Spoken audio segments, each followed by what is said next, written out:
And now, broadcasting from deep behind enemy lines in the occupied territory of the Socialist Republic of California, your host, former California State Assemblyman and Governor candidate, Tim Donnelly. It's that time again, 3:06. Time for a little sanity. Thank God it's Friday. I'm hoping that we can start next week without another bout of unrest or riots or uprisings or anything. Maybe we could just have a boring week. Evidently, the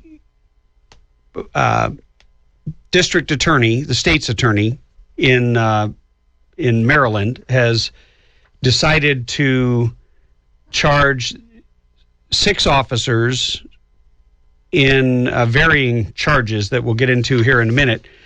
And it really is a strange turn of events in terms of how quickly it has all played out. And it has caused a number of people to raise what I believe are legitimate questions. But look, the facts will eventually come out, and whatever evidence there is or is not will see its day in court and hopefully see the light of day. I have to ask the obvious question: is this justice, or is it a rush to judgment? Do they really have evidence against the officers? Because the way the state's attorney discussed it, she sounded a lot more like an activist than a member of the judiciary. She was clearly seemed to be making a decision or prejudicing a decision in favor of kind of quelling the violence and quieting the streets. I don't know. What did you think of that, Bethany? No, I can't hear you. Your mic's not even on. No, you must have it turned down. Or maybe I hit the dump button and I got a new device in my studio here. So now when I cough, I guess we don't get to talk to Bethany today because she probably pulled some wire and plugged it in the wrong place. Hey, the magic of radio. Let me tell you, if you've never had your own radio show and actually built your own studio instead of operated in somebody else's that's managed, with a team of engineers, anything can go wrong at any moment. You just have to have a sense of humor about it. But hey, look, we're going to have a great conversation. I'm glad that people are no longer going to riot in the streets. I'm troubled, deeply, deeply troubled for the future of our country. And if this is what it's going to take, if in order to, because today when this was announced, the streets erupted in joy. And let me see if I can find the article here. I don't seem to have it. Well, I'll get to that one in a minute. But there were comments from individuals who said,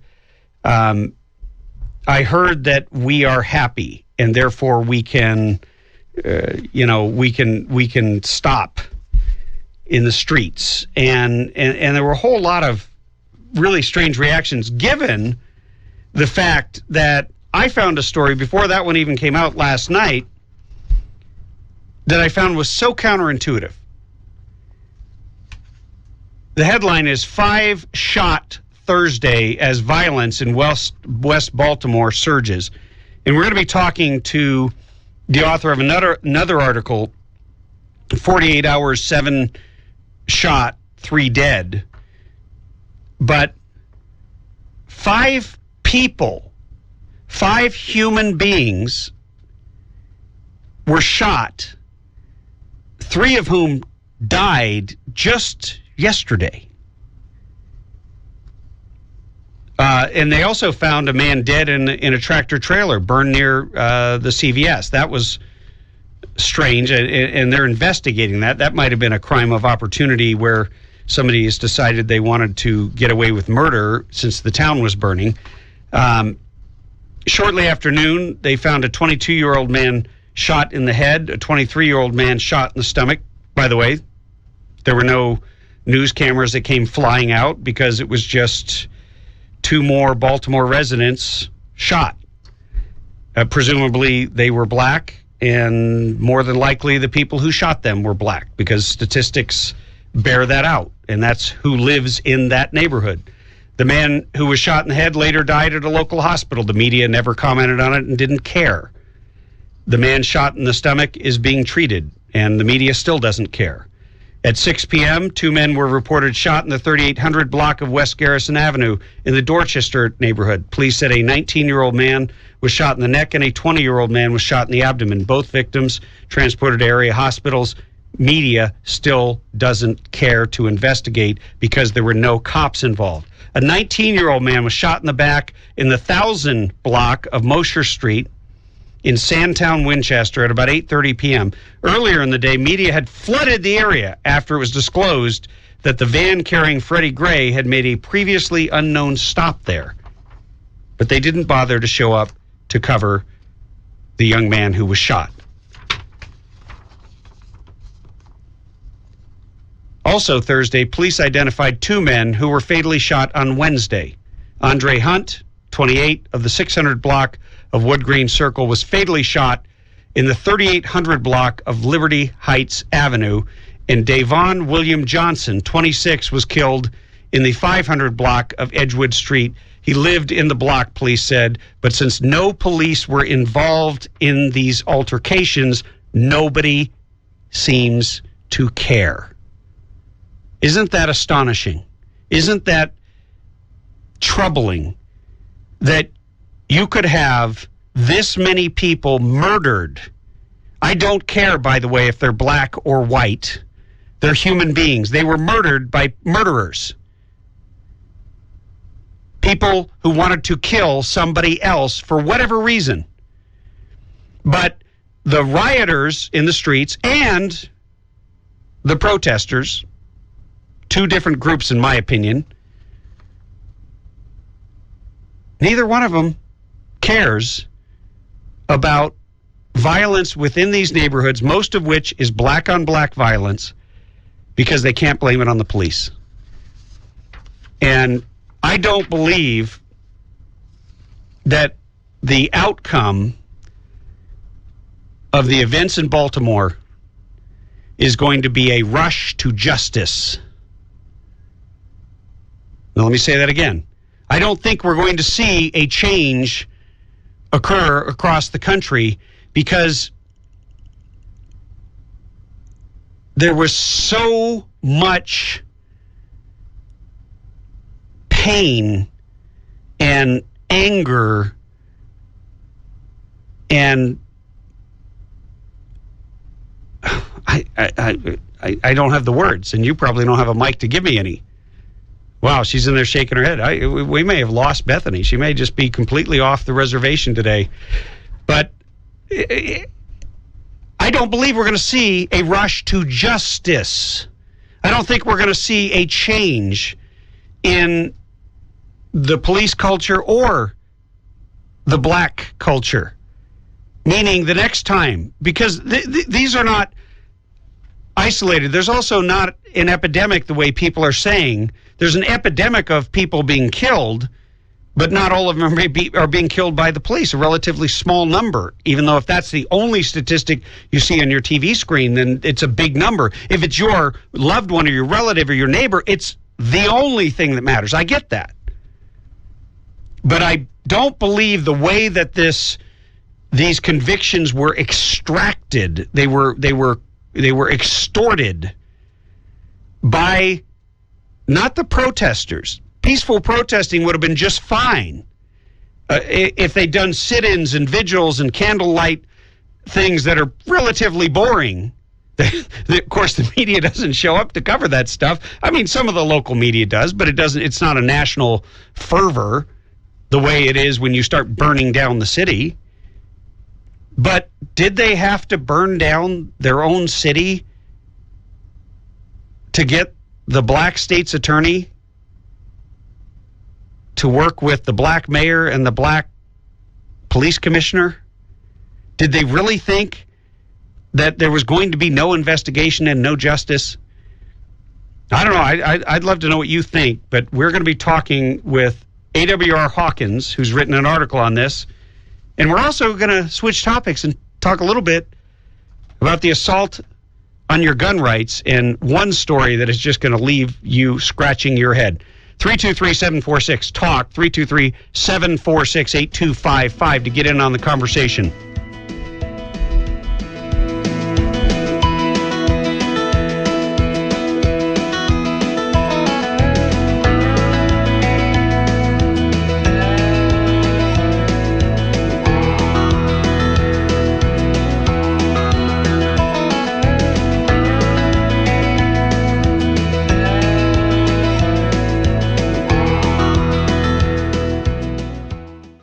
Don't you think it's about time you treat yourself or someone you love to something very special?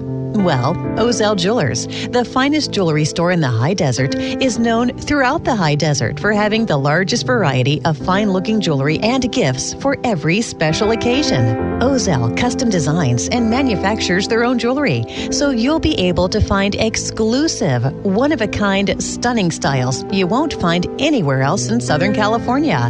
If you're looking for fine jewelry at unbeatable prices, Ozell Jewelers is the place to go. Show appreciation to that special person in your life with something special to cherish forever. Ozell Jewelers, voted best jewelers in the high desert by the Daily Press regularly for years. Ozell Jewelers has been putting smiles on high desert faces for over 30 years. Ozell Jewelers in Rancho Cucamonga, Palm Desert, and Amargosa Road by Red Lobster in Victorville. Ozell Jewelers.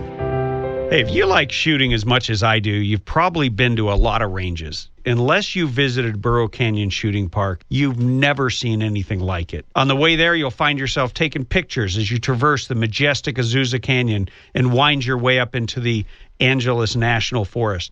With over 600 acres, including 19 private ranges, there's something for everyone. There's rifle and pistol ranges for beginners, right up to advanced shooters. And there's plenty of spaces to shoot sporting clay. You can make a family day of it, or you can bring a group for team building exercises. Bring a picnic lunch. On the weekends, they provide lunch. And don't worry, they always have ammo in case you forget yours or run out. One thing I can guarantee is that once you visited my friends at Burro Canyon Shooting Park, you'll be hooked and you'll keep coming back. BurroCanyon.com is their website, or call them at 626-910-1344,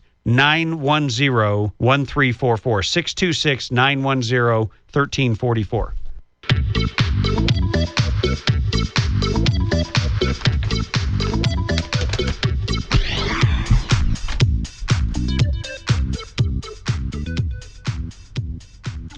I think that's what we were passing off as bumper music on the Tim Donnelly Show.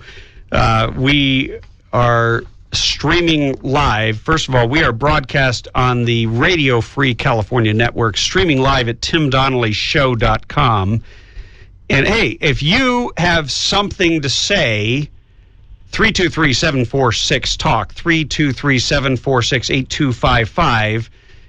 And you can also give me a shout out at Tim Donnelly Show on Twitter, or just send us an email.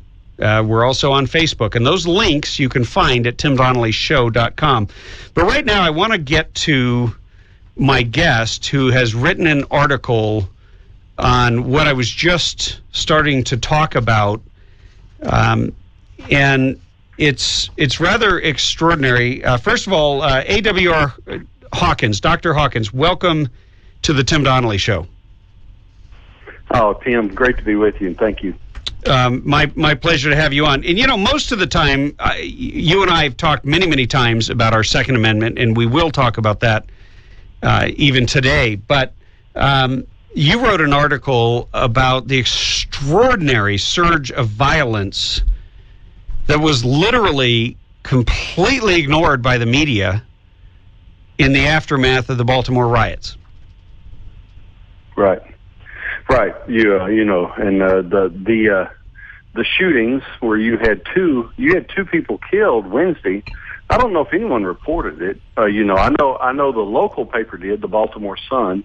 I know we did at Breitbart, but you had a shooting where people were killed on Wednesday, 2, and then on Thursday, just Thursday, 5 people shot, one of whom died. So that's 7 people shot, 3 people killed in 48 hours. And I'll guarantee you, CNN, MSNBC, and others have no intention of reporting about that. Well, no, they don't. And as a matter of fact, even the Baltimore Sun article, I have it in front of me, starts out and says, gun violence continued to surge on Baltimore's west side on Thursday. Well, wait a minute. Gun violence, there were no guns that jumped up out of people's hands or out of their gun safes or out of their living rooms or nightstands or glove boxes. There were people who decided to shoot and try to kill other people. Right. You know, you're exactly right. It wasn't the gun. It was the gun that the thug used in Baltimore. That's what it was. Whoa! Dr. Hawkins, you just used the N-word. I know you don't realize it because you said thug, but an MSNBC host said yesterday that nobody is allowed to use the word thug anymore. Right. I understand that, and I hate that. I hate that for the person that said it. But I'll have to say this: growing up, when my father would use the word thug, he was often, and far more often than not, talking about a white person. But because he was talking about behavior. He was talking about criminality, not skin color. And I was raised in a home where we were taught to look that way at people. I was not taught to weigh people by the color of their skin. I was taught to weigh people by their behavior, their respect or disrespect for the law, whatever the case may be, so on and so forth. And so those words to us, and they continue to be to me. I refuse to be held by the left on this. Those words apply to the criminality of a person, to the behavior of a person, regardless of his or her skin color. And trust me, breaking into a CVS, you may say it's for justice for Freddie Gray, but if you break into a CVS to steal toiletries and then set it on fire, you're a thug. And the things you did had nothing to do with justice for Freddie Gray. And that's the bottom line. Whether you're white, brown, black, or green, that is a fact. Right. And because see what the protesters have demanded equal treatment. They want equal treatment under the law. And I agree with them when it comes to police being treated the same way as civilians under the law, even though we do give them some benefit of the doubt. There is a gray area, but there's not a massive gray area where you can commit murder or mayhem or abuse the law. There's a gray area we give you because as a police officer, you go out and you put your life on the line and you deal with thugs every day of your life who have no regard for human life. And, you know, what? So here's my question for you. The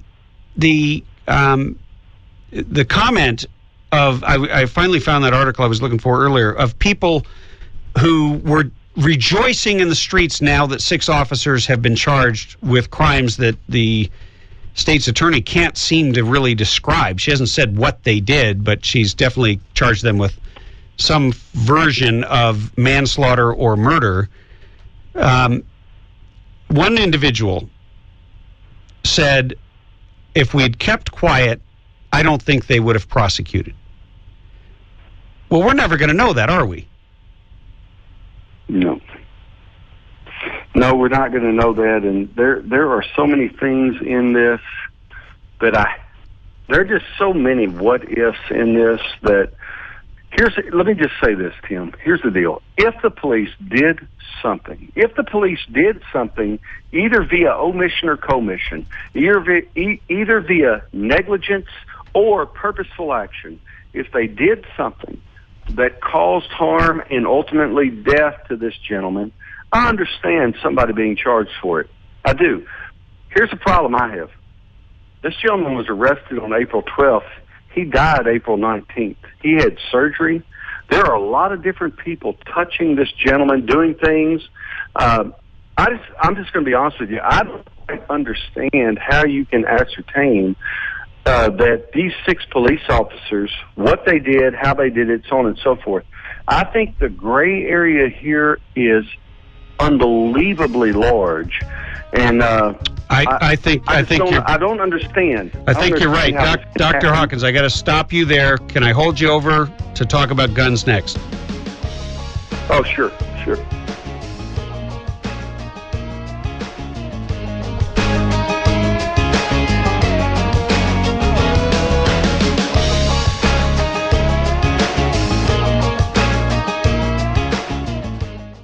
If you've been listening long to the Tim Donnelly Show, you know that we talk constantly about defending freedom and about defending our natural inalienable rights. The Firearms Policy Coalition is a partner of the Tim Donnelly Show. But more than that, they're on the front lines every day in Sacramento and all across the state, in the courts, defending your Second Amendment right. That is a natural right that the government merely acknowledged in the Second Amendment. If you value your freedom, then you need to join Firearms Policy Coalition. Become a member. I'm a member, and I'm happy to support an organization that is doing such an incredible job. Go to joinfpc.org. The Tim Donnelly Show sent you.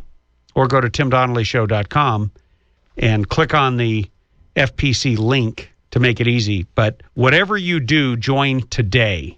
FPC.org.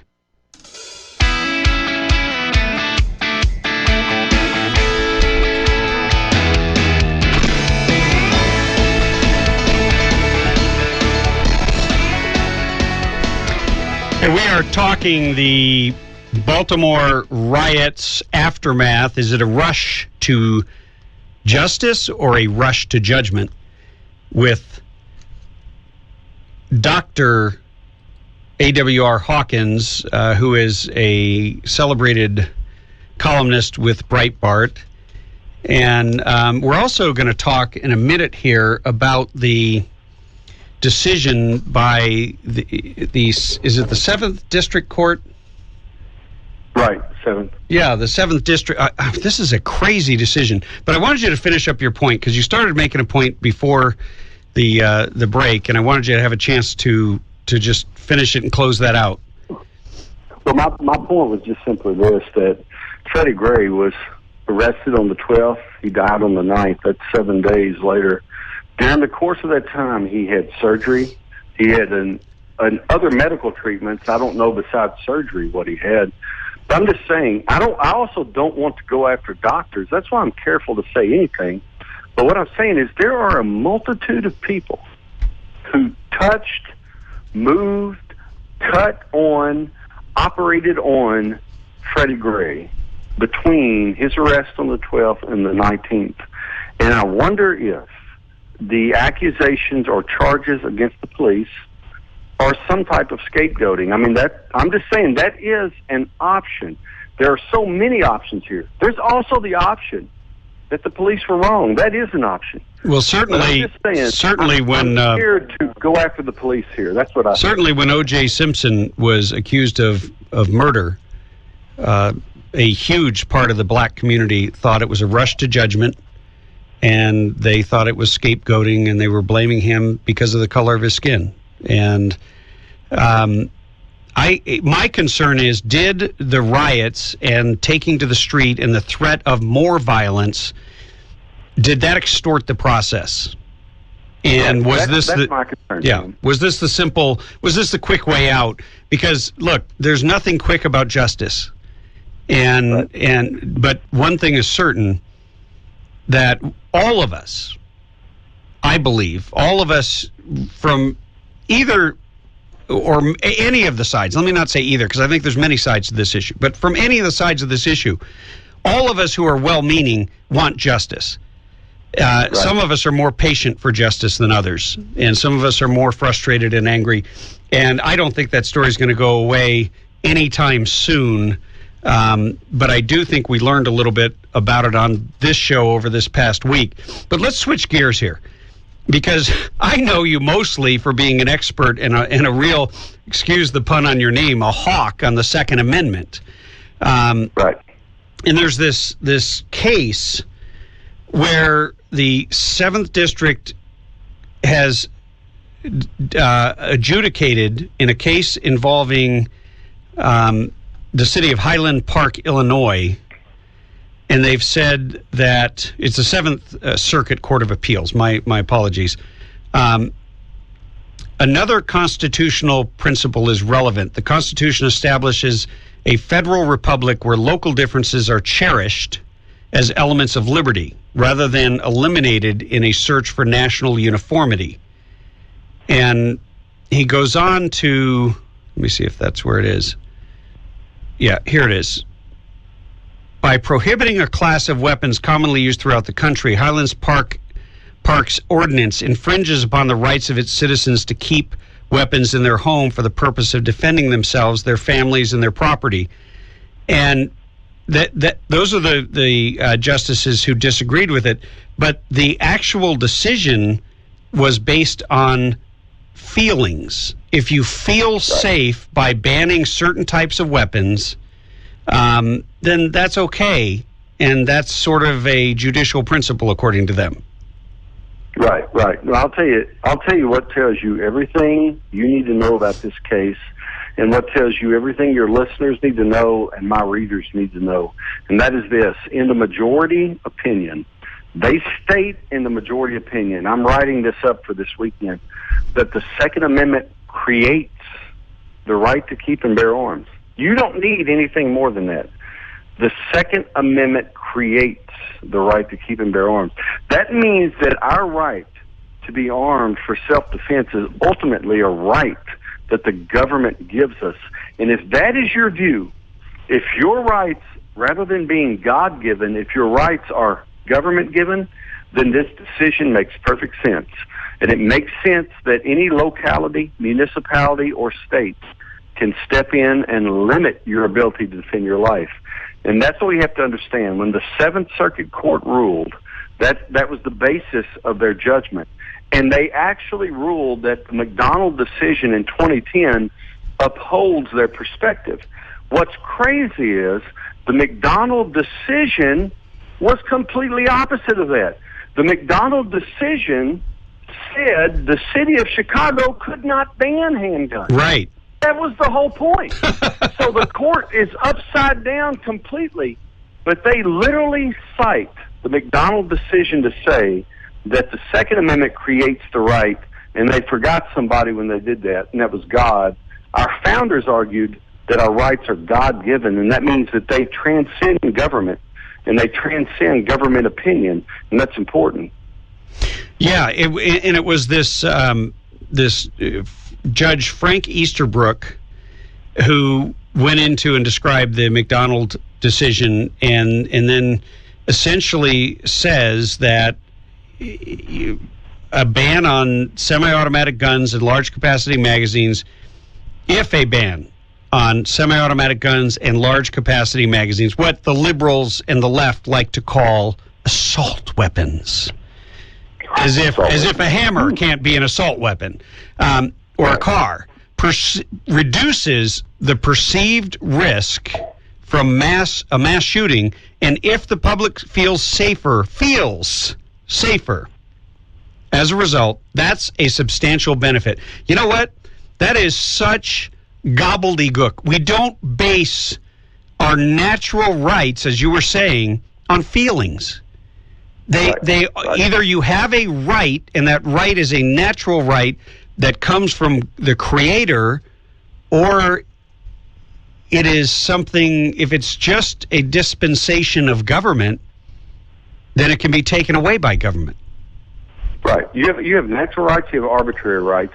I know your listeners understand that, but for any new listener, think about it this way. William Blackstone, the famous law professor from Oxford, back in, I believe it was the 18th century, but William Blackstone, and he may have been 17th century, but Blackstone would describe natural rights as absolute rights. And he would go, why does he use the term absolute? Here's why. He said, the rights are absolute because, think about this, they always were, they are, and they always will be. And you say, why is that so, Professor Blackstone? And he said, because he that gave those rights always was, always is, always will be. That man impacted Thomas Jefferson more than any other man in his writing of the Declaration, even more than John Locke, which is hard to believe. Although Locke would agree with that assessment, Locke would not agree with the Judeo-Christian underlining or undergirding that much, but it was Blackstone that did it. That is where our rights are rooted, and if we let go of that, if we agree with the Seventh Circuit at any point that our rights are given by government, not God, then freedom is done, period. It is done not simply for gun ownership. It is done for speech. It is done for private property. It is done for how courts and adjudication is handled. It is done for how punishment is handled, for how fines are set. It is done for the relationship between states and the federal government. We can never let go of this. Our rights that are natural are God-given. I don't get them from any president, be that President Reagan or be that President Obama. No president gives me the natural right to keep and bear arms. Dr. Hawkins, if you're just tuning in, you've been listening to Dr. Hawkins from, you're from Texas, right? Yes, sir. And I could listen to you all day. And what you just said was so profound and so important for people to hear. I just want to thank you for taking time out of your busy day to come on the show here and educate the audience of the Tim Donnelly Show. And I hope that it will not be the last time that you will come on, because I have a feeling you have a lot more to say. Well, Tim, you're a great friend. It was great to be with you. I'll come on anytime. But our goal, you and me and your listeners, is to defend freedom. And freedom is rooted in something that surpasses and transcends government. Government is a middleman that often gets in the way, and we have to keep that in mind. Our rights exist before government was ever thought of, and that's what we have to remember. Absolutely. I couldn't have said it better myself. Thank you for coming on the show today. Have a great weekend, and we will talk to you again in the future. Dr. Hawkins from Texas, Breitbart columnist. Thank you. Hey, if you don't follow him, go on our website, timdonnellyshow.com. We put up a link. You want to read his article when it comes out this weekend. If you want to weigh in on the conversation, 323-746-TALK. That's 323-746-8255.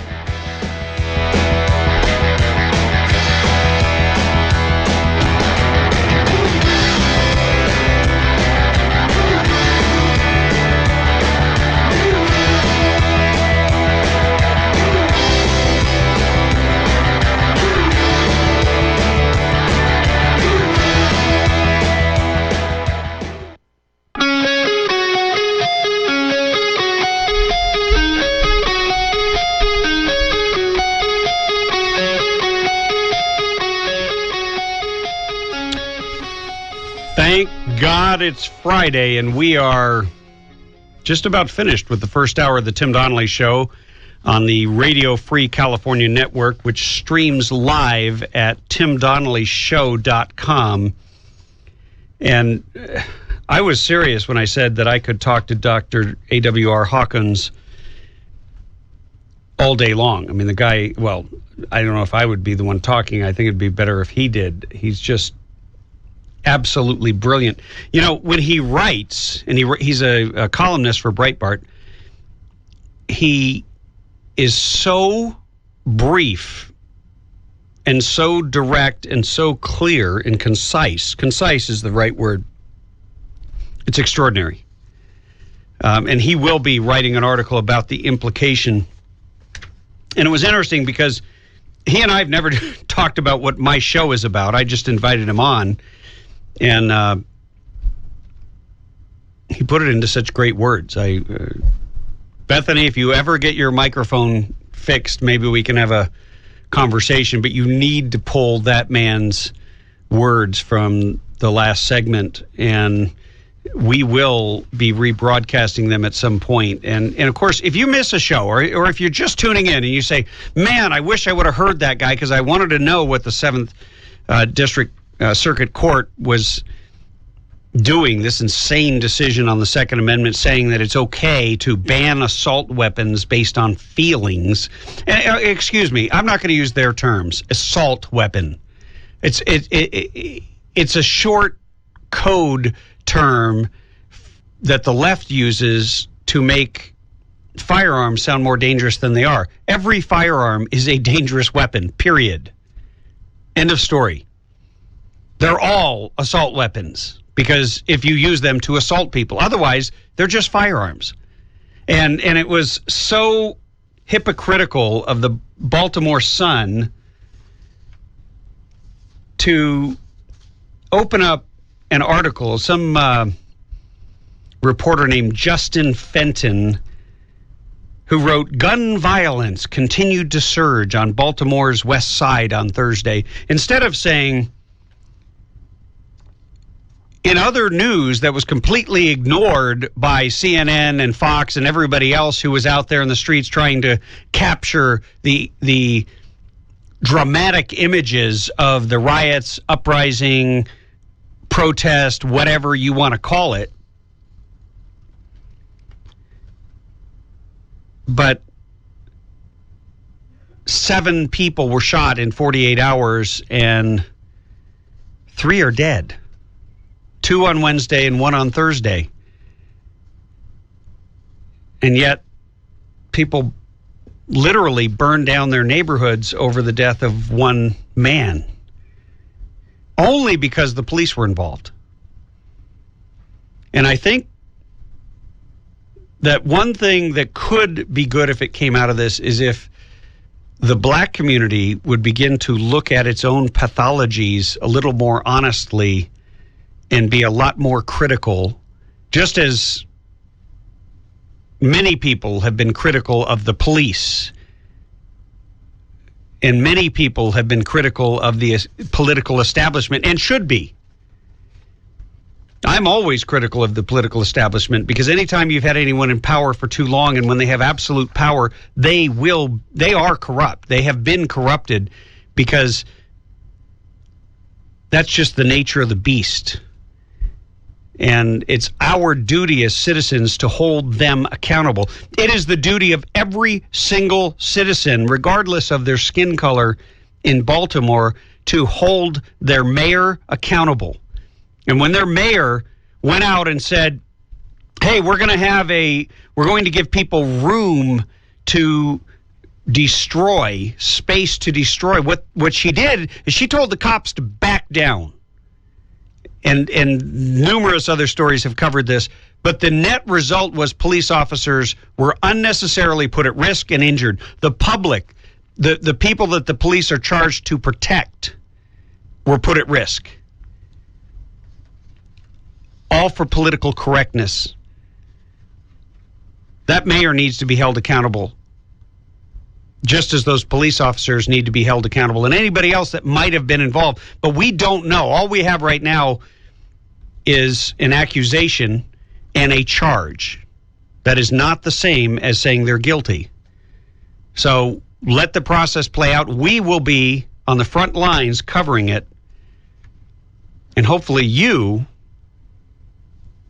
will be calling in 323-746-TALK, 323-746-8255. We are going to be talking drought and the border later on in the Tim Donnelly Show. Don't miss it.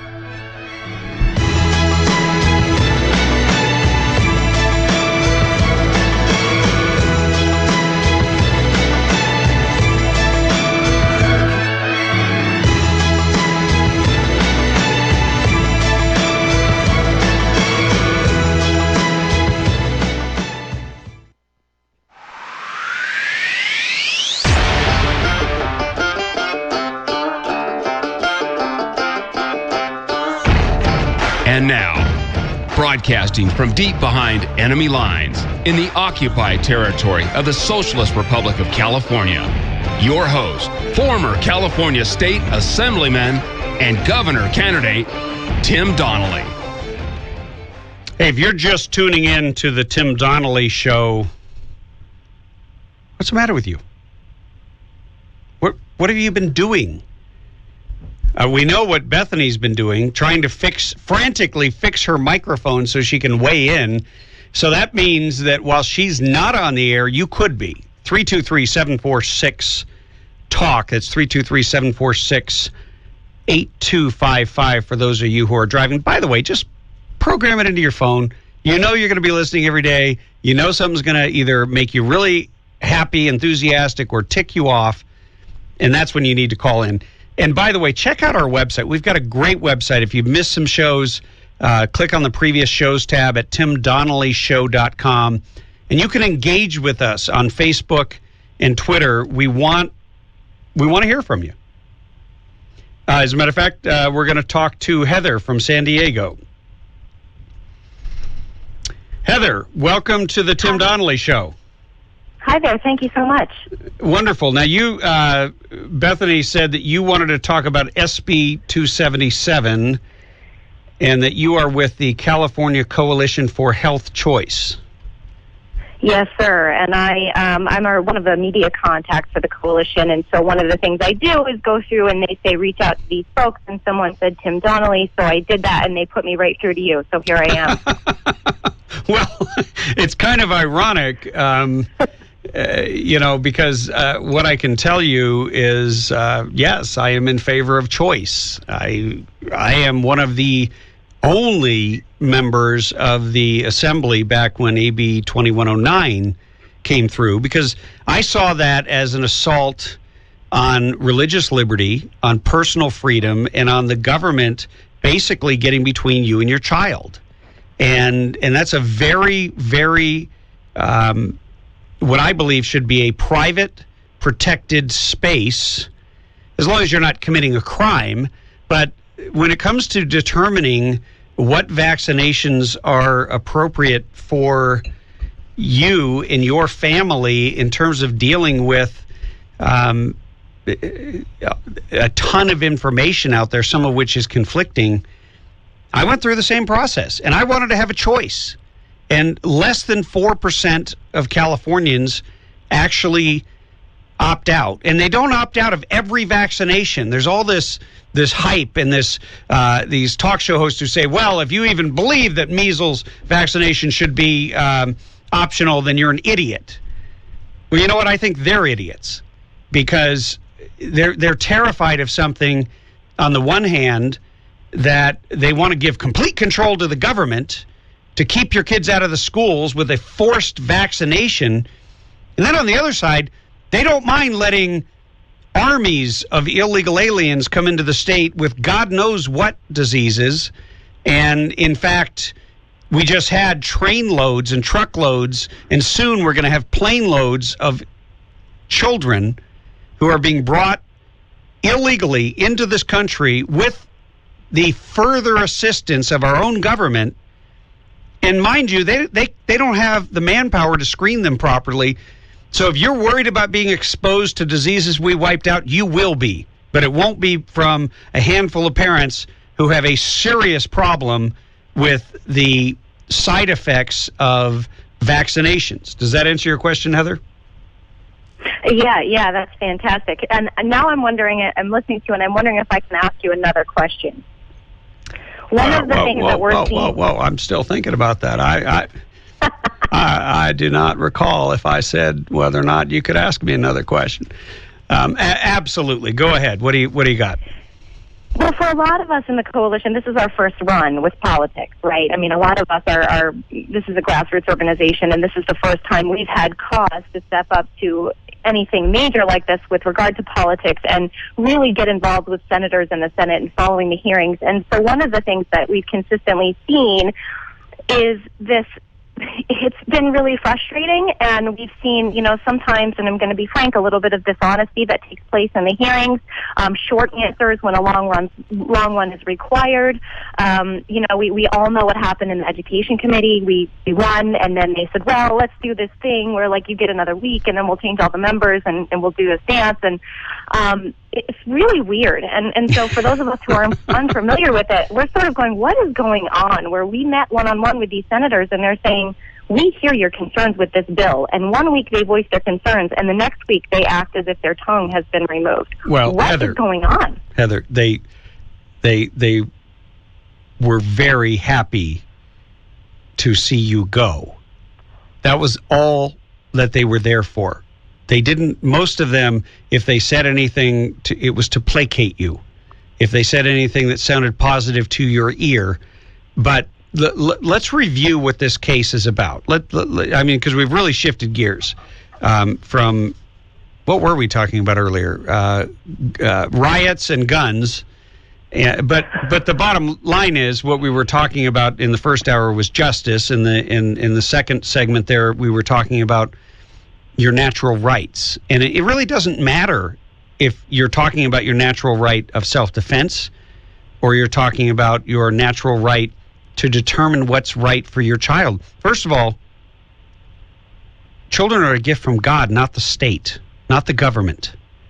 So the government, yes, they get to set some rules. Yes, they get to try to control their schools that they want to force everyone to go to. But if you're still sending your kids to the government indoctrination center, unless you've inoculated them against the leftist propaganda, you're in trouble. But as far as what you're asking me about the so-called representatives, they don't consider themselves representatives. They consider themselves legislators. And legislators' job are to pass laws. And so when this headline happened that measles hit Disneyland, they were looking around for who to blame. And they were told that it was the unvaccinated. They were not told it was the illegal aliens, which it very well might have been. But they refuse to ever give you that proper information. So now we need a legislative fix. That means a bill. So a series of bills were crafted. And obviously it struck a nerve with people from across the political spectrum. This is not a Republican or a Democrat issue. This is a freedom issue. And so people came there in massive numbers. I had a friend of mine, Jen DeLuggage, on, who is just a mom who became an activist. And Heather, it sounds like you became an activist maybe the same way. Yes. They don't want you there. They don't want the opposition. And so the more organized you get, the more cohesive you get with your message, and you keep it simple, and you do what you're doing now, which is call talk show hosts, ask them where they stand, describe the basic issues, you become more and more effective. Now you're a threat to their reelection. Now they will care. But you have a very limited amount of time to make them care. Last time, I wasn't even really involved in it until we had that big rally on the steps of the Capitol, and then we were trying to get the governor to either veto it or create some kind of an exemption, a personal belief exemption. And we were effective because we were loud, because the organizers had pulled in Rob Schneider, who can command cameras, and then I told him, hey, if you really want to get the media to show up, have a guy as conservative as I am headlining the rally with him. And they did. And we had Tea Partiers standing next to communists. We had the ACLU there standing hand in hand with Republicans. I mean, it was a beautiful thing about people basically standing for their basic fundamental freedoms, to not allow the government to dictate to them. And now they've gone way over the line. This is insane policy. It is a stupid one-size-fits-all instead of an intelligent policy that allows human beings to express their personal religious beliefs that require them to be exempted, or their personal beliefs to be exempted from select vaccinations.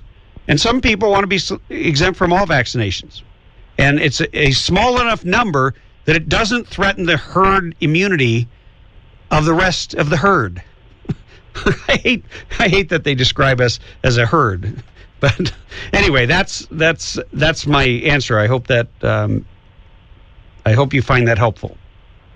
Yeah, no, that's good, and I do appreciate it, and I love that you're on our side. My other interview experiences, that has not been the case, and I sort of expected that, and most of my dialogues are with folks who are not on our side, but that's okay. I mean, that's why we're fighting, right? So right, and mind you, I am on the side of freedom. I am not saying that I wouldn't vaccinate my kids. I did, but I was free to make that choice. I think everybody should have that same freedom and not be forced to do something in order to get your kids into a school system that you're forced to send the kids to. At some point, Americans need to wake up. Californians need to wake up and realize, when I say that we are behind enemy lines in the occupied territory of the Socialist Republic, I don't even know if it's a republic. It's a dictatorship where guys like Jerry Brown and the Marxist progressives who control all choice, and they want to deny you every choice that you could possibly make when it comes to guns, when it comes to vaccinations, when it comes to what type of ammunition or magazines you would have, when it comes to whether or not you want to take a shower that's 10 minutes long or 17 minutes long, when it comes to almost any choice except for abortion. They are anti-choice. And this, you need to understand this. There's a lot of hype on this issue, and we will be doing something on this next week. Heather, I've got to let you go here, but thank you for calling in. Continue the fight, and tell people to tune in to the Tim Donnelly Show at timdonnellyshow.com. They can stream it live, because we will be pulling together as many people as possible that care about this particular issue next week at a time to be announced. That's great. Thank you so much. You got it. Take care. Thanks. You too. Whatever you do, don't touch that dial. More of the Tim Donnelly Show coming up. Your calls, 323-746-TALK, if you have something to say.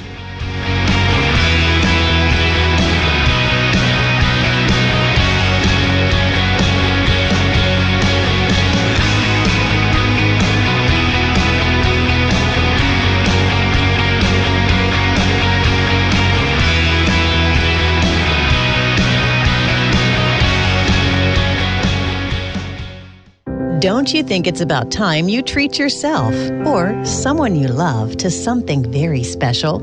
Well, Ozell Jewelers, the finest jewelry store in the high desert, is known throughout the high desert for having the largest variety of fine-looking jewelry and gifts for every special occasion. Ozell custom designs and manufactures their own jewelry, so you'll be able to find exclusive, one-of-a-kind, stunning styles you won't find anywhere else in Southern California. If you're looking for fine jewelry at unbeatable prices, Ozell Jewelers is the place to go. Show appreciation to that special person in your life with something special to cherish forever.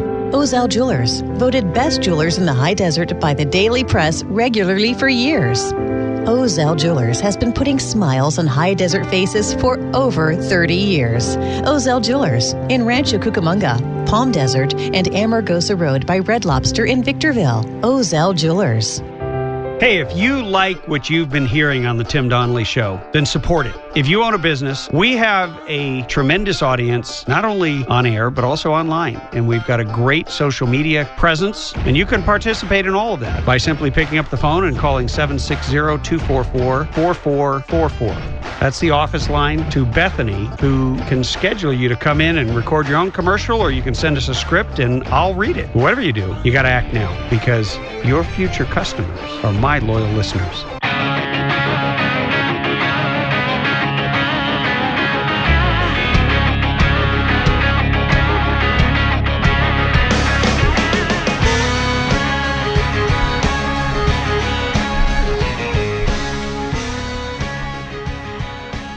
It's amazing how time flies when you're having fun. And I could never describe this as a job, because I'm having way too much fun, as another talk show host says, having more fun than a human being should be allowed to have. I know how that feels because there's just something liberating about finding something you love to do.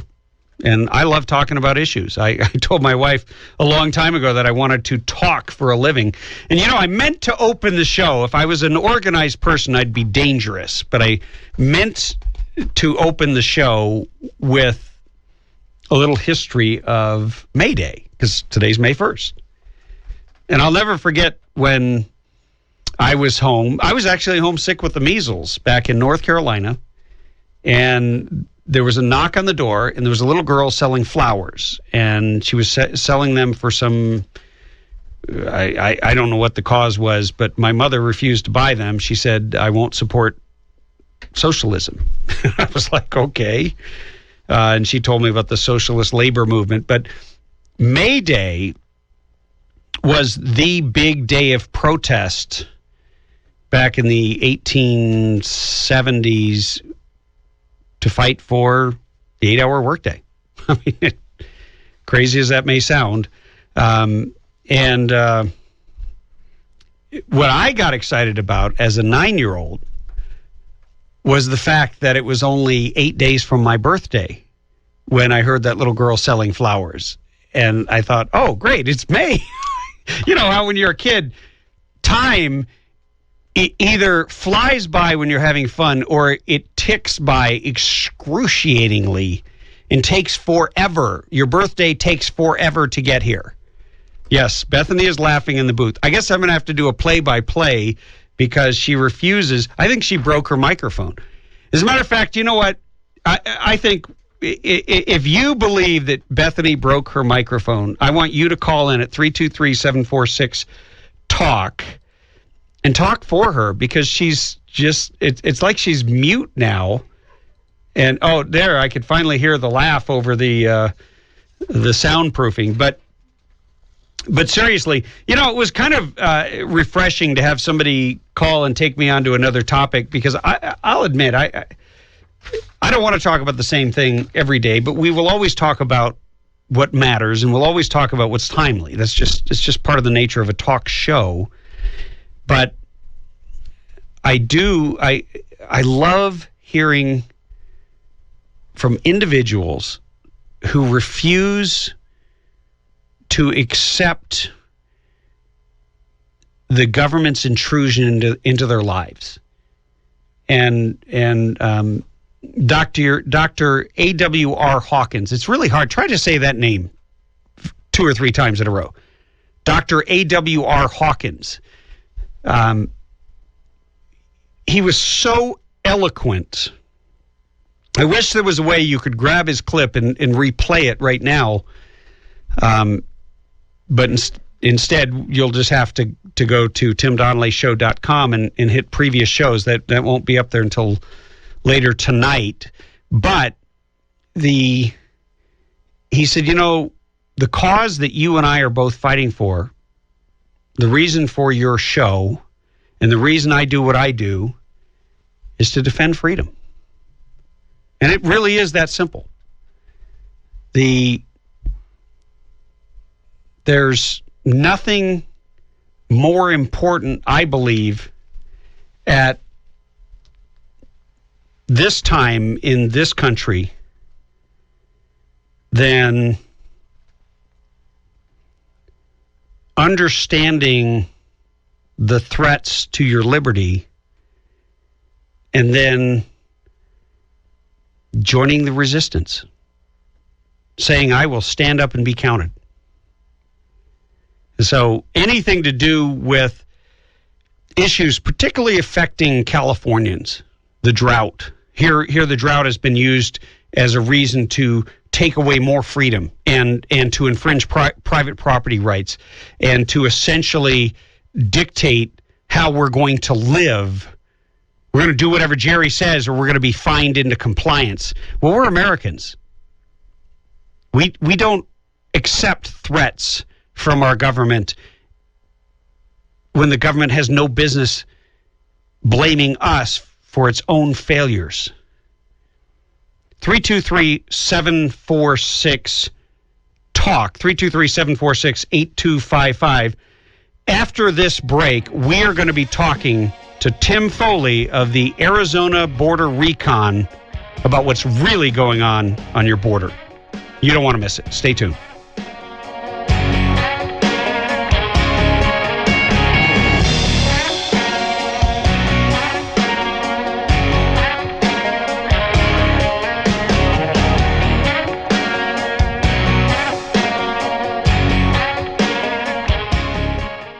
If you've been listening long to the Tim Donnelly Show, you know that we talk constantly about defending freedom and about defending our natural inalienable rights. The Firearms Policy Coalition is a partner of the Tim Donnelly Show. But more than that, they're on the front lines every day in Sacramento and all across the state, in the courts, defending your Second Amendment right. That is a natural right that the government merely acknowledged in the Second Amendment. If you value your freedom, then you need to join Firearms Policy Coalition. Become a member. I'm a member, and I'm happy to support an organization that is doing such an incredible job. Go to joinfpc.org. The Tim Donnelly Show sent you. Or go to timdonnellyshow.com and click on the FPC link to make it easy. But whatever you do, join today. FPC.org.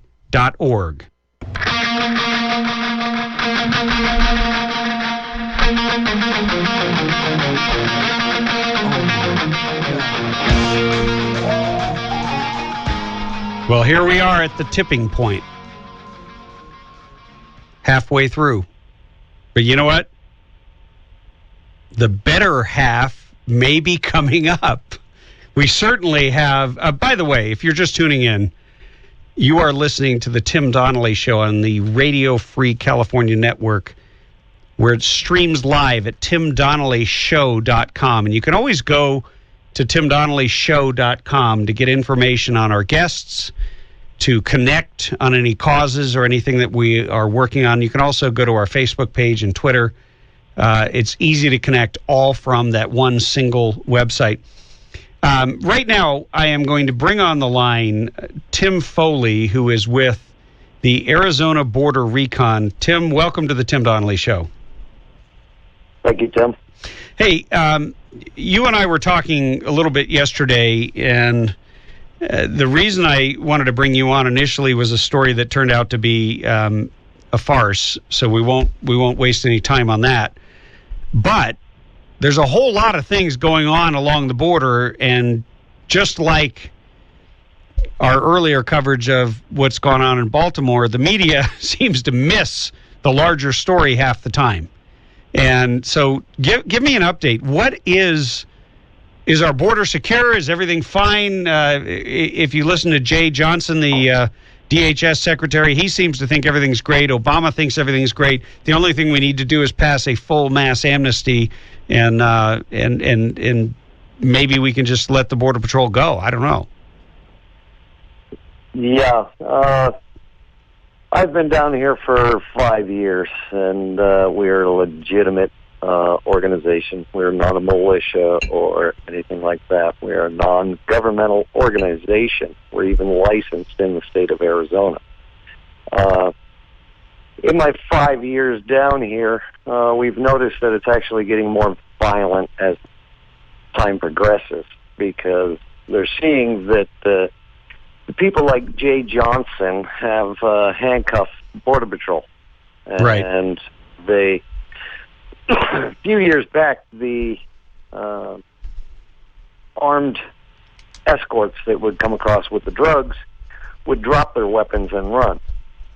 And now we're finding that they're not dropping their weapons. They're just running with them because they know Border Patrol is not going to shoot them. And that comes out of D.C. Well, yeah. I mean, we have all these idiot politicians in charge of law enforcement agencies. And when two of our agents, Ramos and Campion, actually did their job, they were prosecuted and thrown in jail for it. Well, I believe our government is highly involved in it. I mean, you can go back. I mean, you've got Fast and Furious, which was only one of them. I've been contacted by other agencies during that time, asking me if I'd seen these. They showed me pictures of these guys that try to cross the border in this area, and I said, no, I haven't seen why. And they go, well, they're running grenades across. So they had Grenade Walker, Fast and Furious. I met Brian Terry 2 months before he was killed out in the mountains here. That was about 20 miles east of where my house is. Wow. And talking with various contacts I have in different agencies. And let me stop you there just for a second, Tim, because I want to let everyone know. Brian Terry, in case you don't know, was a Border Patrol agent who was assassinated by hitmen for the cartel or drug smugglers for the cartel using guns that our own government had smuggled or allowed them to smuggle into Mexico with the Fast and Furious program. And anybody who's looked into that too deeply has been dealt with. Yep. And so by talking with my government contacts about that, one agency, it has 3 letters. One of my contacts told me that they had an informant within the RIP crew. And they told the informant to lead him to a certain area because Border Patrol was going to be waiting for him. Well, that informant told the RIP crew. So you've got 2 government agencies that are supposedly on the same page that, I guess because the other one is Too Secret Squirrel, they failed to notify Border Patrol that they had an informant in it. And Brian Terry actually died because they flew out the wounded cartel member first, and he bled out in the field. Wow. So instead of taking our own and taking care of them, they took the cartel member on the first helicopter out. Well, he's not the only one. We also have Nicholas Ivey, which, if you remember back in the last campaign, Obama was in Texas spouting, making the joke of, next they'll want a moat, then they'll want alligators in the moat. Well, right after that, there was Agent Nicholas Ivey who was shot, I'd say about 20 miles east of where Brian Terry was shot. And they said, no, it was friendly fire and everything else. Well, again, with all my contacts down here, they didn't tell anybody that there was 3 AK-47s found on the ground 100 yards away and 3 sets of tracks, 2 heading south and 1 heading east. And the next morning, the Mexican government actually came out and says, hey, we got the 3 guys. And our government says, no, it's a friendly fire. Wow. They couldn't have that come out 2 months prior to the election, that them spouting that the border is secure, and actually it's not. I mean, where I'm at right now... It doesn't make any sense that the border would be secure when you basically say, look, if you can pass this geographical demarcation, I say demarcation because there is not a physical barrier on most or a good portion of the border. So if you can get past this physical demarcation, all of a sudden your life changes. If you happen to stumble into California, it's your lucky day. You just won the lottery. We're going to give you free health care. We're going to give your kids free K through 12 education, free college education. We're going to knock other people out of the way to give them a spot in one of our state colleges. And by the way, if you commit any number of crimes while you are illegally present in California, the legislator is at your behest. We will change all the laws. We will create niches so that your crimes are no longer crimes. And this is what we have done. So you'd be nuts not to cross that border. You'd be nuts not to cross the border into Arizona and then sneak into California, because the bottom line is you're going to be rewarded, not punished, not deported, not you're not going to be treated equally according to the law because we don't enforce our laws. No, they actually, once they come across the line, they actually have more rights than we do. We have to walk a real fine line, and that's why we wear body cameras so that we can record every encounter that we have with them, because they can sit there, if they're trying to get away from us, they run and fall and bang their head on a rock. They can sit there and go, oh no, he beat me with a rifle stock. That's an interesting point. I actually think that's very, very smart. One thing, when I was the leader of the Minutemen in California, is our most valuable tool was not necessarily our sidearm. It was the video camera, because it kept it kept the same way we are here. Yeah. So I'd like to go into a little bit more of what you do and what your standard operating procedures are, for our listeners, just since we didn't really do that at the beginning. But I want to do that after the break, if you don't mind holding over for one segment. No, I'll hang on as long. I got hours of. I could go on for hours. All right, Tim. Hey, if you're just tuning in, we are talking to Tim Foley of Arizona Border Recon, and for 5 years, he has been on the border, and he leads a group that is doing some important work, and we're going to get into some details of that. Look, if you've got an opinion about our border, whether or not it's secure, what you think of our policies, or if you have a question for Tim specifically about the border, call in 323-746-TALK. That's 323-746-8255. More on the Tim Donnelly Show after the break. Stay tuned.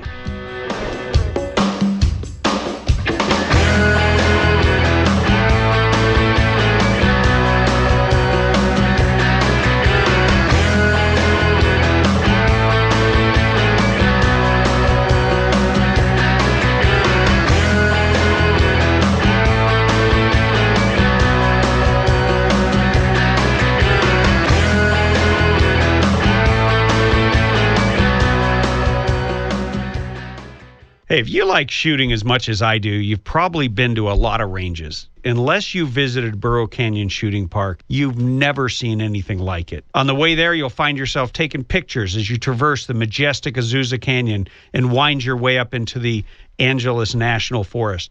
With over 600 acres, including 19 private ranges, there's something for everyone. There's rifle and pistol ranges for beginners, right up to advanced shooters. And there's plenty of spaces to shoot sporting clay. You can make a family day of it, or you can bring a group for team building exercises. Bring a picnic lunch. On the weekends, they provide lunch. And don't worry, they always have ammo in case you forget yours or run out. One thing I can guarantee is that once you visited my friends at Burro Canyon Shooting Park, you'll be hooked, and you'll keep coming back. BurroCanyon.com is their website, or call them at 626-910-1344, 626-910-1344.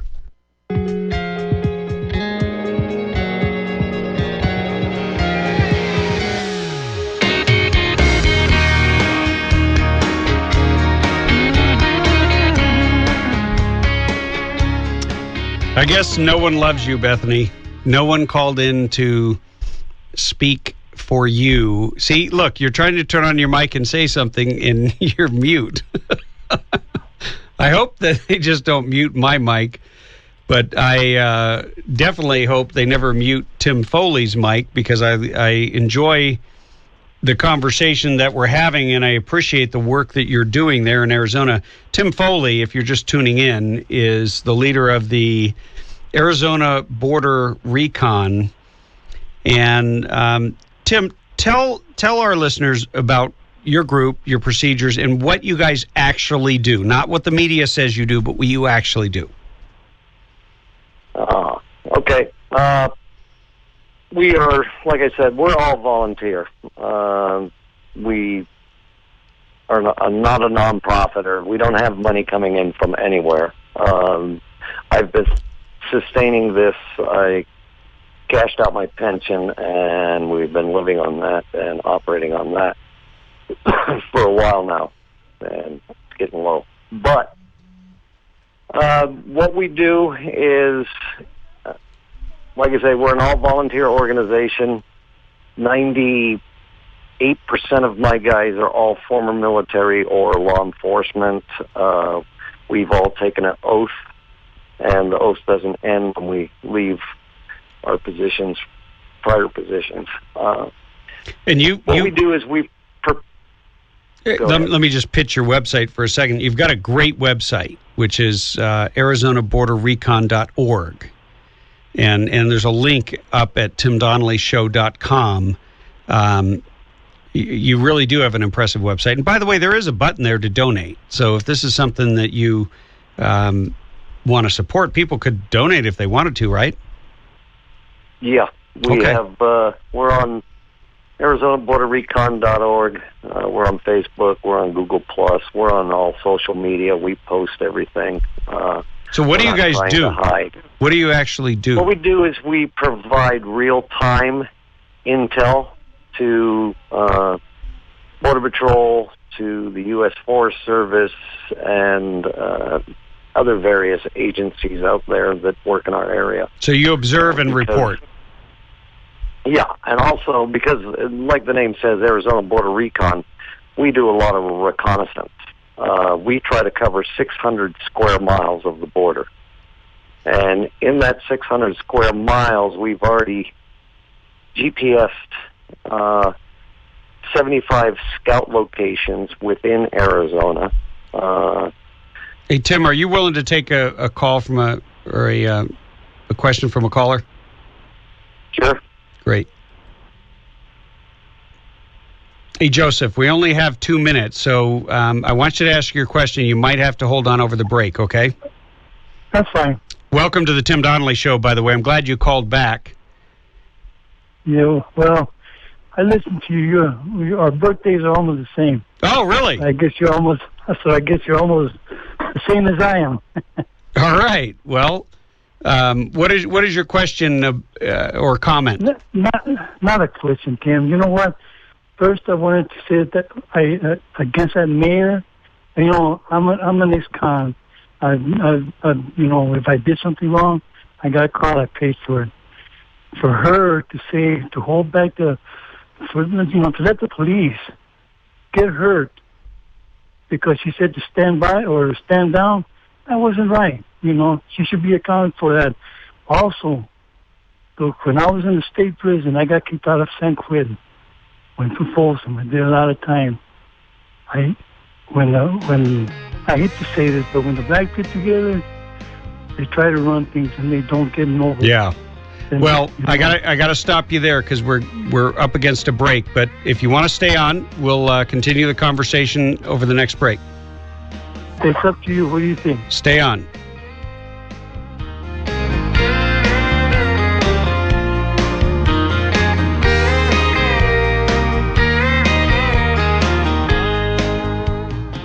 Hey, if you like what you've been hearing on the Tim Donnelly Show, then support it. If you own a business, we have a tremendous audience, not only on air, but also online. And we've got a great social media presence, and you can participate in all of that by simply picking up the phone and calling 760-244-4444. That's the office line to Bethany, who can schedule you to come in and record your own commercial, or you can send us a script and I'll read it. Whatever you do, you got to act now because your future customers are my loyal listeners.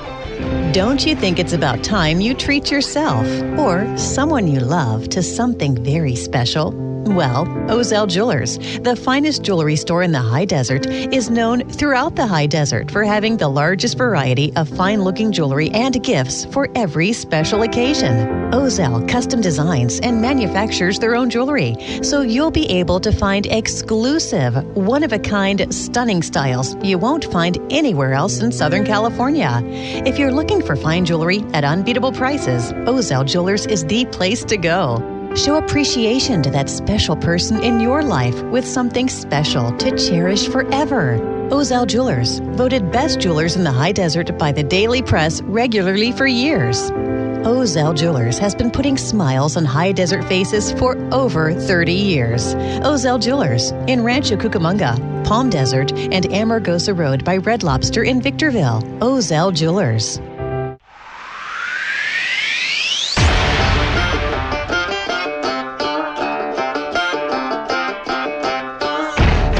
And now, broadcasting from deep behind enemy lines in the occupied territory of the Socialist Republic of California, your host, former California State Assemblyman and Governor candidate, Tim Donnelly.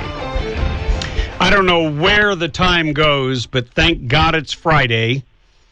And we are the Tim Donnelly Show.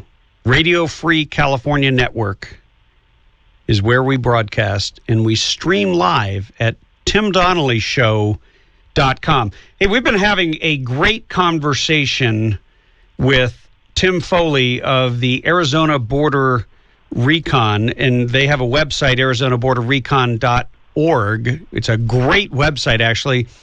Tim, I love, and Joseph, hold on, because I just want to finish up with my guest here. But Tim, I love your website. I love the mission of your organization. And you were starting to go into what you guys actually do. And I just wanted to let you finish up with that because we sort of got off topic there going back to Maryland for a moment. Okay. Well, what we do is we provide real-time intel. Like the name suggests, we're recon. Recon is basically putting your feet on the ground and humping through the mountain. There's a lot of mountains. That's all we deal with is mountains out here, and in the vastness of this, it's the cartel's game, and Border Patrol and ourselves are just trying to play along with their game. Sure. How big of a region do you cover? Pardon me? How big of a region do you cover? We try to cover 600 square miles. Holy moly! How many individuals do you have in your group? I have 4 to 6 full time, and then when we do large operations that last anywhere from a week to 2 weeks, we usually get another 2 to 3 dozen in. Okay, when you say a week to 2 weeks, are you guys going out there full ghillie suits, live in the mountains, living out there in the wild? Yep, we're out there for the full time, 24/7. And the guys that come in, if you look at our page, you have to fill out basically an application.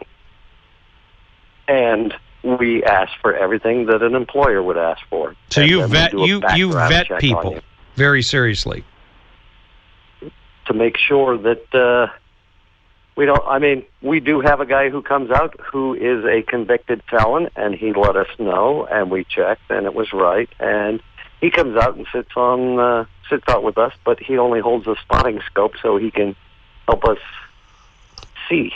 And so, even if people have felonies, they can come out as long as they don't touch a weapon. Right. But, me and my dog do a lot of the recon. We'll go out. We've just built a new two-way radio repeater. It took us about a year of trial and error and about $3,000 of investing in the trial and error and the working one we have. Because before that, the dog and I would tell my guys, all right, we're going to hit this trail, and I always run the trail south to Mexico, because the farther you come away from the border, there's more splinters that come off of that one main trail. But if you can find out where that main trail comes directly across, then it's a lot easier to shut down that area. Yeah, you can set up a choke point. That's what you're talking about. Yeah. And what we do is, like in the large ops, we will go out there and we monitor all the traffic, and we also monitor the humanitarians. And those are the people who come out, and the bleeding hearts that are saying that oh, we're just leaving water for the poor, impoverished people that coming for a better life. And I try to enlighten them that it's amazing that all your water is being left on dope trails, because you can tell the difference between a dope trail and a regular illegal immigrant trail. The illegal immigrant trails, there's everything on them. Backpacks, hairbrushes, toothbrushes, hair products, clothing, everything. They get tired of carrying it and they just drop it. Whereas you go onto a mule trail, it's pristine except for water bottles and food containers. Right, because you're dealing with squared away guys that are cruising through, traveling light. They can't drop their load because that's what they're carrying. Yeah, so when I was in charge of the operation in California, I was sitting up on a hillside, and I was actually working on a speech. So I wasn't watching the border the way, it wasn't an official watch. And so, at the time, my video camera was dead. So, and it was getting dark, but I saw one of the guys who would get up in our faces and call us racist and everything else. I'm sure you guys get that. And then, but he was involved in putting out the water and raising money to put out the water. But he went right near the border. There was a bush, and there was something that had been left for him underneath it. I don't know what it was. I couldn't see. I was assuming it was probably money. And my assumption was it came from the cartels, because he was trying to push us and pressure us to leave this trafficking lane that we had effectively blocked up for 30 days. We didn't block up the whole border. We blocked up one trafficking corridor, and evidently we picked the right one. I picked it because of how it looked on television and would help us leverage the media to tell a story. But it turned out it was very effective at messing with their operations. And I'm sure you guys have seen that. So tell our listeners, because I'm sure a lot of people, they're like, okay, you guys are down at the border. What have you seen that would shock the average American about corruption or who's doing what at the border? Since my time down here, I have turned in 2 supervisor Border Patrol agents that were really questionable. I've turned in 2 line agents. I've watched a van load of guns go through the fence, a big, awesome steel fence. We call it the media fence. Right. I watched a whole van load, and they do it all. See, when they own all the high ground around you, they see everything. We have 3 scout locations that can see our house from here. And there's one to the east of us. He can probably see 400 to 500 square miles of Arizona. The one to the west of us can probably see about 300 square miles of Arizona. And so all they have to do is watch Border Patrol's big convoy leaving the area. And then it's empty, because it's an hour and a half drive from here to Tucson, where their station is. Wow. And then it's an hour and a half drive. Wow. So wasting money is what DHS does the best. Well, these agents would rather. We have a $5 million compound that was built about 5 years ago. Wow. And it was meant to hold anybody who came across the fence while they were working their shift. They could drop them off there, and then on their way out, they'd pick them up and then haul them up into Tucson. Well, since the CBP, Customs Border Patrol, didn't get the proper paperwork from the Department of Fish and Game, because it's sitting partially on the Buenos Aires National Wildlife Refuge, they said, well, we won't make you tear it down, but you can't hold any illegals in it. So we spent $5 million for this detention facility down here, and not one illegal immigrant has seen the inside of it. Wow. Basically now it's a $5 million toilet. Wow. They use it to go to the bathroom, and that's about it. Wow. Hey, so what they did was... Tim, can I stop? Contracted out. Sure, go ahead. Oh, well, go ahead and finish that up, but I want to hold you over for one more break. We've got 2 callers that want to ask you a question, and then we'll let you go. Okay. They subcontracted out to G4S, world's largest security corporation. In the United States, it's called Wackenhut.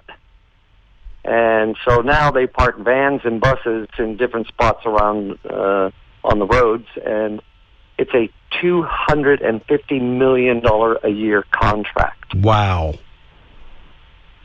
And, I mean, like I said, it's getting more violent. We've had 2 shootings in the last 2 weeks down here with Border Patrol and the other side, but you're never going to hear that. Yeah, no, I'm sorry, we're too busy covering, and ignoring... Baltimore. We are ignoring 7 shootings and 3 deaths in the last 48 hours in Baltimore because there were no police involved, and that is a travesty. Hey, let me hold you over here. Look, if you are just tuning in, we've got Tim Foley with the Arizona Border Recon giving us the lowdown on the border, and we are going to take your calls in this next segment right after this break. 323-746-TALK. That's 323-746-8255 on the Tim Donnelly Show.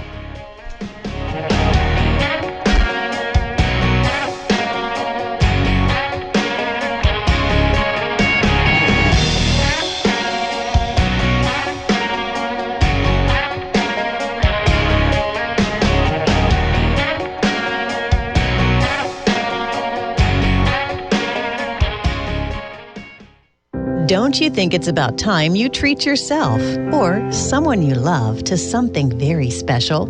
Well, Ozell Jewelers, the finest jewelry store in the high desert, is known throughout the high desert for having the largest variety of fine-looking jewelry and gifts for every special occasion. Ozell custom designs and manufactures their own jewelry, so you'll be able to find exclusive, one-of-a-kind, stunning styles you won't find anywhere else in Southern California. If you're looking for fine jewelry at unbeatable prices, Ozell Jewelers is the place to go. Show appreciation to that special person in your life with something special to cherish forever.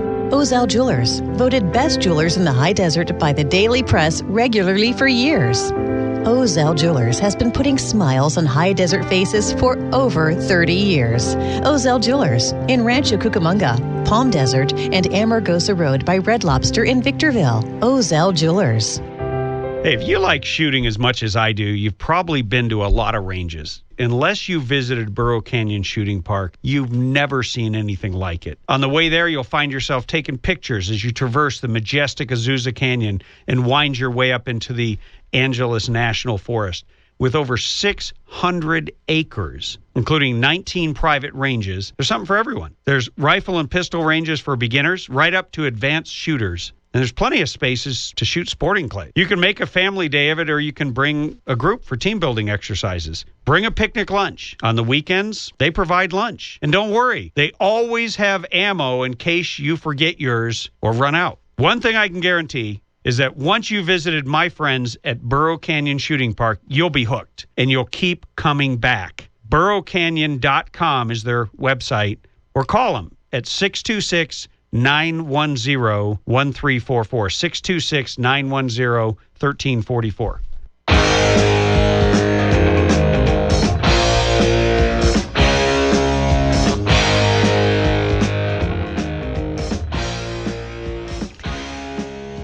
Is that my cue?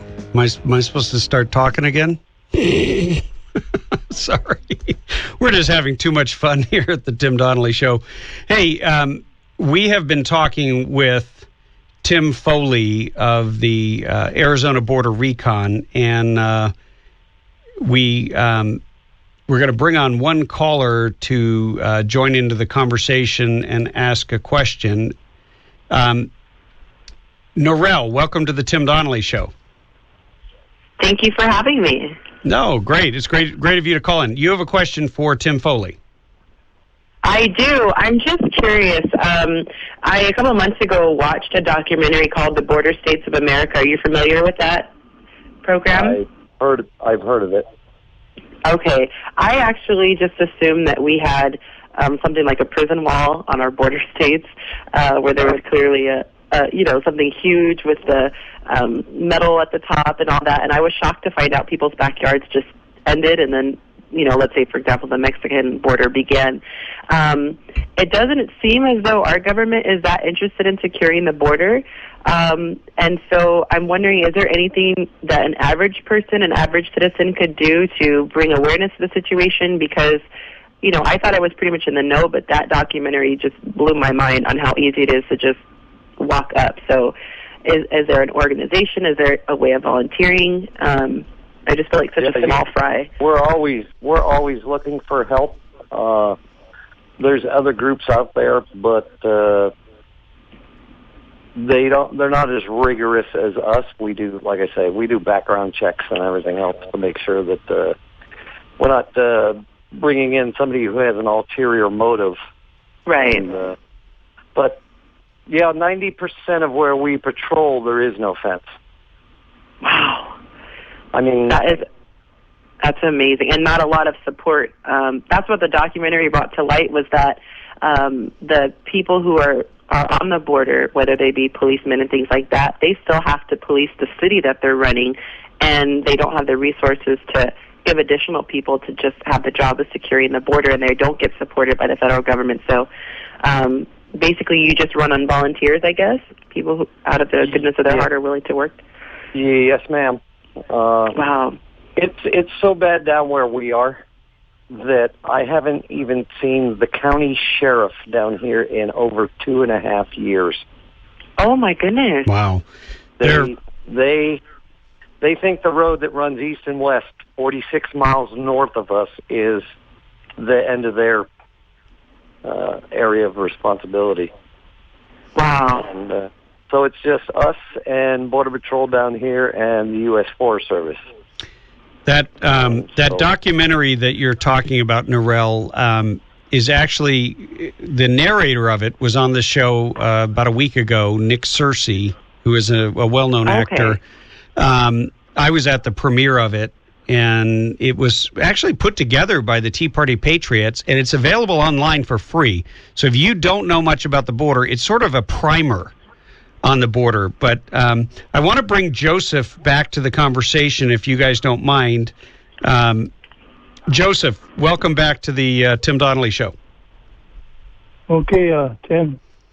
You said Hello? that you were telling Bethany that you had some insights into, or maybe some questions about ISIS operating along the border, something along those lines? No, they're already here in the United States. When I was in Reno in the federal prison, I was talking to a Muslim that I met, and he was telling me about all that. But they're over here already in the United States, and possibly the federal government knows about them, and nobody's doing anything about it. What do you think of that, Tim? They do, and we're watching a large contingent, actually, about 2 miles south of us, in the town south of us. And the people over there, the words out of their mouth are, they're scared shitless of these guys. Well, and these are people who deal with cartel, bandits, corrupt military, federales, and they know how to deal with that. But they say that these people scare shit out of them. We've got Somalis on our trail cameras. We've got Middle Eastern. I mean, everybody. There's 78 different countries coming through the border right now. That's right. That's right. Our trail cameras. Tim, it sounds like you might have your radio on or something. Somebody's got a radio on that's you've got to mute that. Not me. So it is happening. They are coming. They are here. Yes, they are. And I've had friends. Excuse me, Tim. Go ahead. From what I know, from what I'm told, I don't know for a fact. All it is hearsay. But people with money up here, even Obama and them, if they think that it's not going to touch them, it's going to touch them. See, not only Black Lives Matter, everybody's lives matter. Police lives matter. You know, Come on, geez. Yeah. Well, that's if you think that the higher-ups in the government aren't involved in this. I mean, look at you got Fast and Furious, Grenade Walk. I've seen everything, and it's the old saying: money talks and bullshit walks. And between human and drug smuggling, you're looking at $50 to $60 billion a year. Oh yeah, that buys a lot of politicians. Look, I used to bring people across from '99 to 2001 when I got arrested for it. You know, I know. I used to bring people across, just Mexicans, but I told them no drugs. You know, and these are people, family that have family over here. I got caught. I said, okay, that's it. You know, and I never did it again. Hey, we're gonna have to stop. We're gonna have to stop this conversation right here, guys. Thanks for coming on the Tim Donnelly Show. We will have Drought Watch coming up after the break.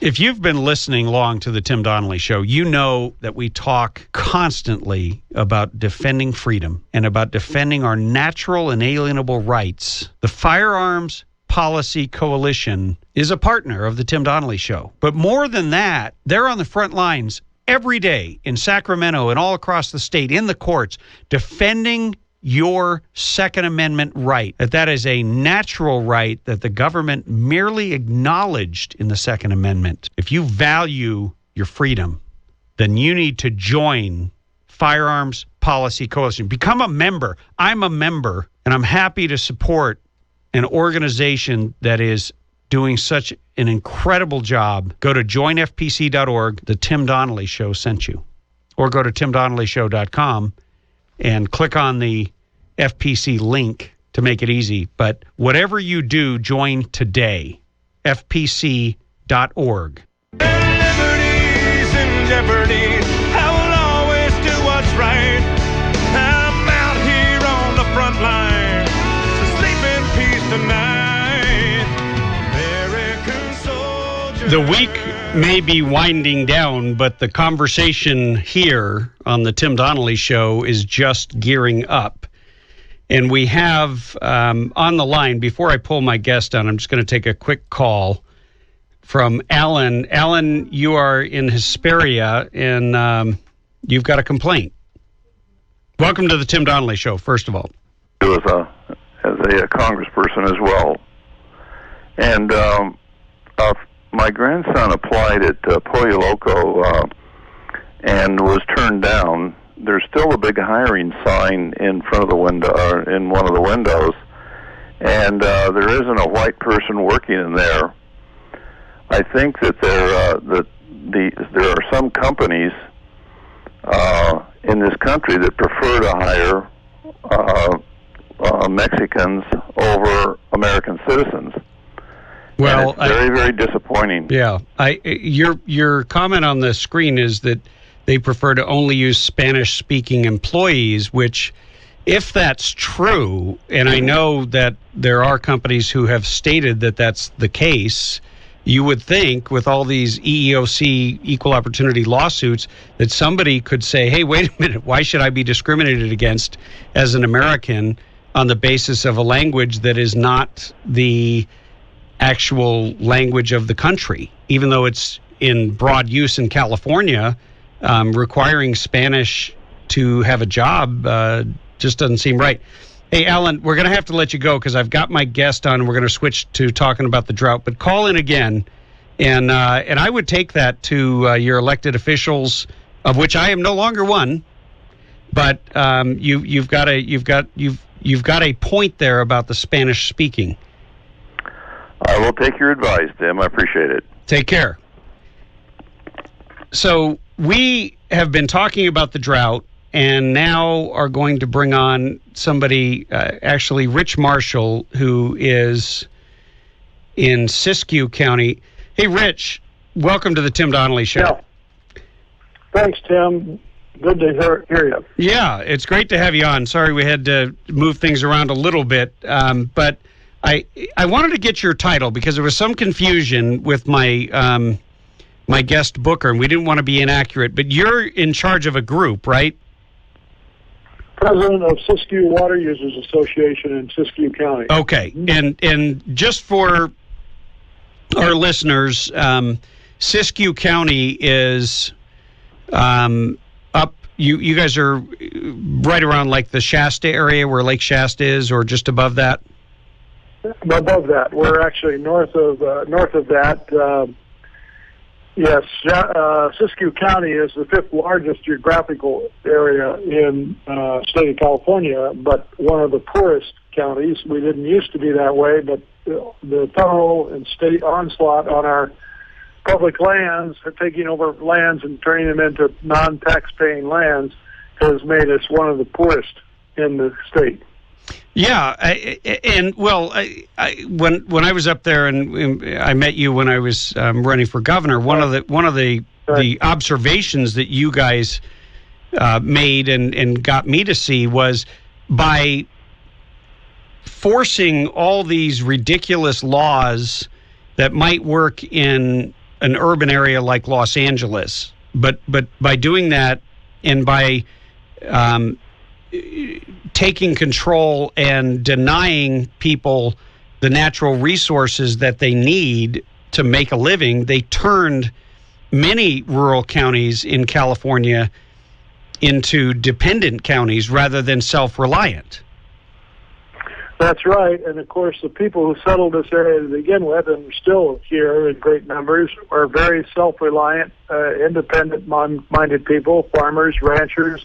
Used to have loggers, not so many loggers anymore because most of our mills have been shut down, and our logging operations have been ceased for the spotted owl, and now we're faced with a new challenge, the spotted coho salmon. I would say this at tongue in cheek, because it's the same game plan. Is you create an ESU, an endangered species unit, which the environmental groups and their infinite wisdom have decided is the case. It's not really the case, but they've gotten the federal government to agree to that, the EPA. And as a result, then they say these dams have to be taken out. We have 4 perfectly good dams, of which 3 are hydro, and they're all doing storage. We used to have terrible floods in this area. And the flooding... Wait, let me stop you right there.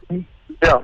You're saying that there is a push to tear down dams at a time when California is dying of thirst and doesn't have enough dams to store whatever water does fall, and you're saying that there is actually a push to tear down dams.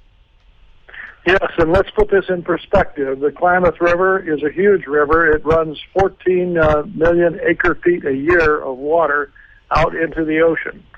And this is with the dams there because the dams still are being used for storage, and they release water, and they're used for hydro purposes so the water passes on through. But yet still, with this drought and everything else going on in California, Governor Brown, again, it's his infinite wisdom, and those who follow him want to tear these dams out.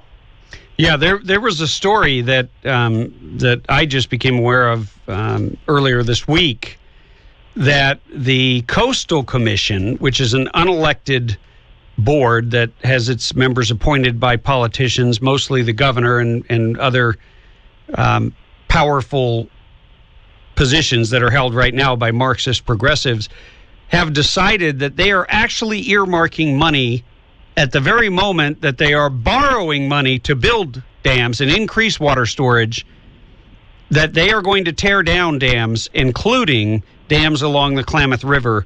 And that seems not only irresponsible, it seems negligent, maybe even criminal, in terms of the crisis that they have created and made much worse in the state of California.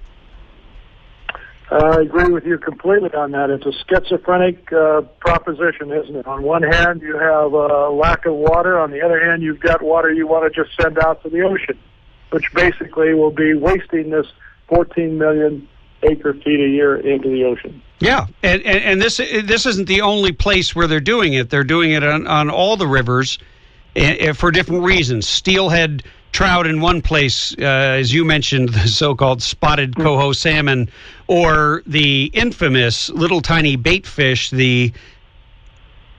what I believe ought to be ground up into fertilizer, the Delta smelt, and spread out on our fields like the original, Thanksgiving.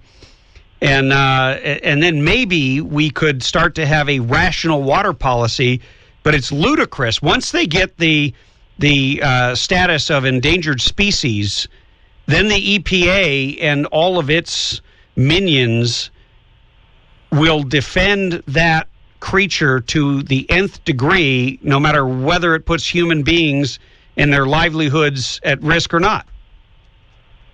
That's absolutely right. It's fish over people is the way they're making their decisions. It's also ties into the rewilding concept, which you might be familiar with, that's being pushed by a lot of green hats around the country. No. Why don't you tell us about rewilding? What do you mean by that? Rewilding is a concept which has come out of Agenda 21, which came out of Rio de Janeiro many years ago. And the concept is to depopulate the areas that are in the green corridor, which this area is in that corridor. And by doing so, basically move this area back to pre-Columbian times. That's kind of their goal. Well, we have talked many times on this show about the move, at least the movement of money, and the hidden, the way they hide it with secret corporations and innocuous-sounding quasi-government agencies that have been doing exactly what you're talking about. And they've also been taking or buying up water rights with amazingly well-funded pools of capital. We may not have any water, but we got a lot of money to buy the water rights right out from under farmers and ranchers and everybody else to drive people off the land, because obviously if you control the water, you control the people. Hey, Rich, can we hold you over for one short break? Sure. Hey, if you have any question about the drought, and right now we're covering it from a slightly different angle. We're talking to Rich Marshall, who is the president of the Siskiyou County Water Users Association. And if you don't know where Siskiyou County is, it is God's country. It is right up above north of Lake Shasta.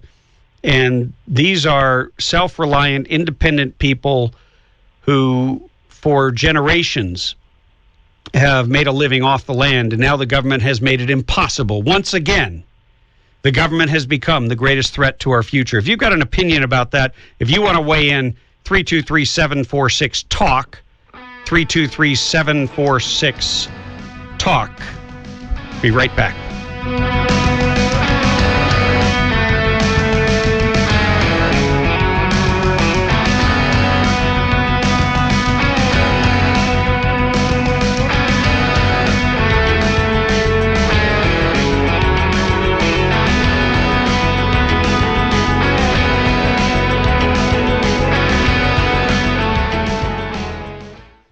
Don't you think it's about time you treat yourself or someone you love to something very special? Well, Ozell Jewelers, the finest jewelry store in the high desert, is known throughout the high desert for having the largest variety of fine-looking jewelry and gifts for every special occasion. Ozell custom designs and manufactures their own jewelry, so you'll be able to find exclusive, one-of-a-kind, stunning styles you won't find anywhere else in Southern California. If you're looking for fine jewelry at unbeatable prices, Ozell Jewelers is the place to go. Show appreciation to that special person in your life with something special to cherish forever. Ozell Jewelers, voted best jewelers in the high desert by the Daily Press regularly for years. Ozell Jewelers has been putting smiles on high desert faces for over 30 years. Ozell Jewelers in Rancho Cucamonga, Palm Desert, and Amargosa Road by Red Lobster in Victorville. Ozell Jewelers. Hey, if you like what you've been hearing on the Tim Donnelly Show, then support it. If you own a business, we have a tremendous audience, not only on air, but also online. And we've got a great social media presence, and you can participate in all of that by simply picking up the phone and calling 760-244-4444. That's the office line to Bethany, who can schedule you to come in and record your own commercial, or you can send us a script and I'll read it. Whatever you do, you got to act now, because your future customers are my loyal listeners.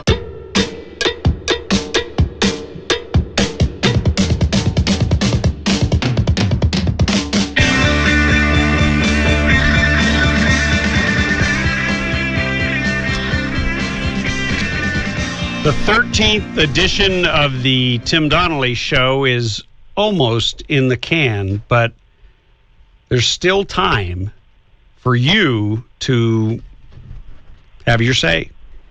Our number, 323-746-TALK, 323-746-8255. On the line with us, we are talking to Rich Marshall, and we're talking about the drought. And Rich is the president of the Siskiyou County Water Users Association. Hey, Rich, water is different in every part of the state.